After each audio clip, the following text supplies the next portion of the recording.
Richmond International Raceway. It's Friday night. Race is Saturday night, the 400. And Carl Edwards was the big story. Denny Hamlin took the pole. We told you so. We told you so. He's probably going to win the race, too, if he can get away from Kyle Busch, his teammate. Toyota's hot. Kyle's on the Toyota. And so is Denny. And so is Tony Stewart. But I think that Tony Stewart he's got some issues right now with that contract. I think he's going to go to General Motors. I think the Gibbs have resigned themselves to that fact. I think the Gibbs, from what I understand, were going after Carl Edwards to get him to replace Tony Stewart. The story, as I can piece it together, is if the Gibbs got Carl Edwards, they were willing to let Tony go at the end of the season. They lost. Ford signed Carl Edwards to a new contract, 3 years. That was a good move. Ford couldn't afford to lose another driver, not going back to the Jeff Gordon days and all the other things that have gone wrong over there. They needed to keep Carl Edwards. He's the hottest driver on the tour right now. They kept him, signed him to a 3-year deal. The Gibbs would have given Tony Stewart his walking papers, let him go to the Rick Hendrick operation at the end of the season. If they got Carl, what they do now, I don't know. They're not really saying exactly what's going on. Denny Hamlin on the pole, Mark Martin and a Chevrolet on the outside. The Carl Edwards story and the Greg Biffle story. He says he's going to stay with Jack. He says he wants a long-term contract, 5 years probably. He's 38. Carl would have signed a 5-year contract if Roush could have persuaded him to. He only signed a 3-year deal. He's 28.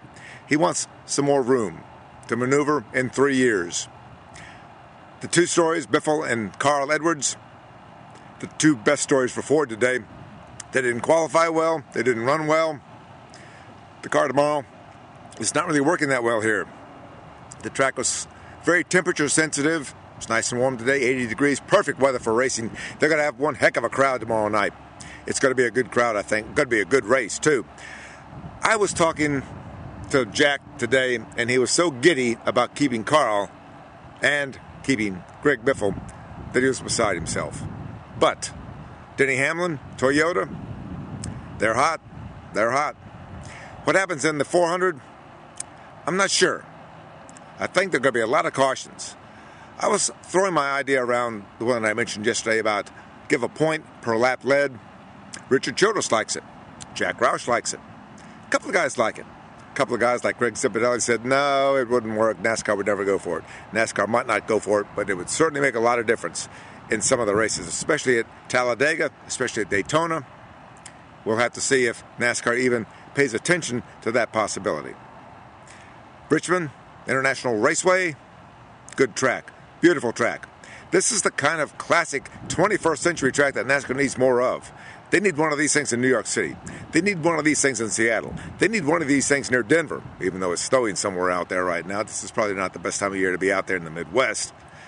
Richmond International Raceway, classic. Paul Sawyer did one heck of a job.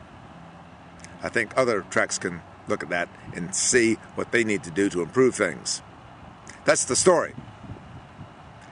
Friday night, Richmond International Raceway.